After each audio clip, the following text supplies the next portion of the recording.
Il y avait de l'émotion dans l'air dans la boîte à secrets sur France 3 hier soir. Faustine Bollaert avait invité le chanteur Hugo Frey, l'humoriste Chantal Latsou et le comédien Pierre Palmade à évoquer en public carrière et passons insoupçonnés. Archives personnelles, performances d'artistes et de proches ont ainsi ponctué l'émission au cours de laquelle on fusait indistinctement rire et larmes.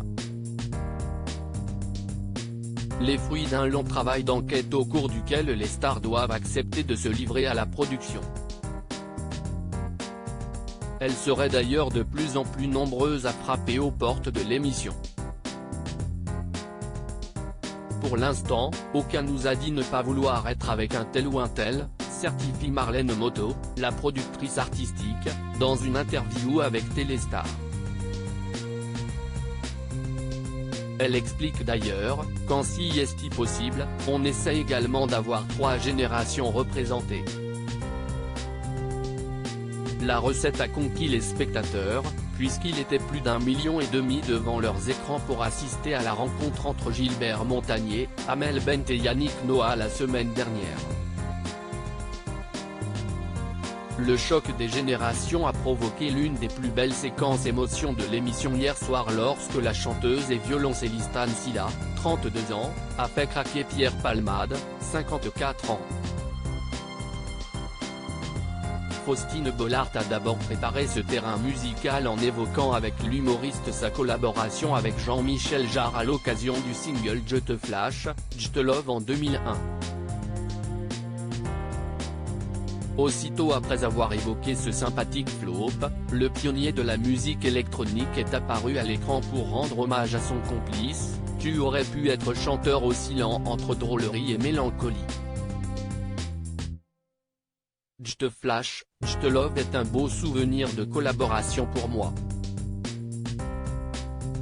Si est drôle et tragique à la fois, une sorte de Charlie Chaplin disco. Pierre, je t'aille toujours flashé, et toujours lové. L'humoriste n'était pas au bout de ses surprises. S'il a toujours porté un amour inconditionnel à Jean-Jacques Goldman et Michel Berger, Pierre Palmade n'a pas oublié de mentionner pour autant un autre visage incontournable de son panthéon musical. Quand j'étais jeune, notre porte-parole c'était Balavoine, parce qu'il montait au créneau et pas seulement dans la chanson.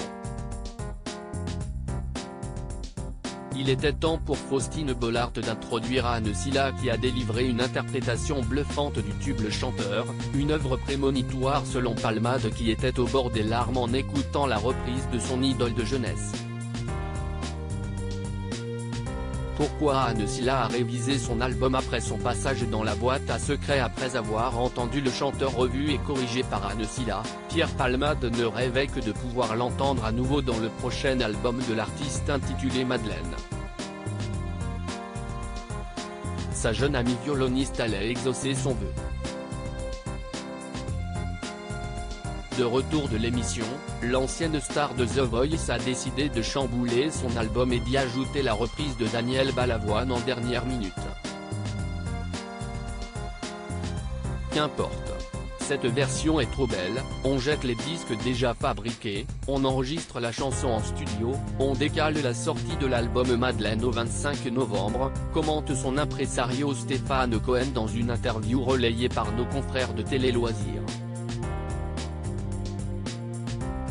Après avoir obtenu l'accord de sa maison de disques, Anne Silla s'est empressée de reprendre le chemin des studios où elle a enregistré ce qui deviendrait le premier single de son nouvel album, disponible depuis ce vendredi.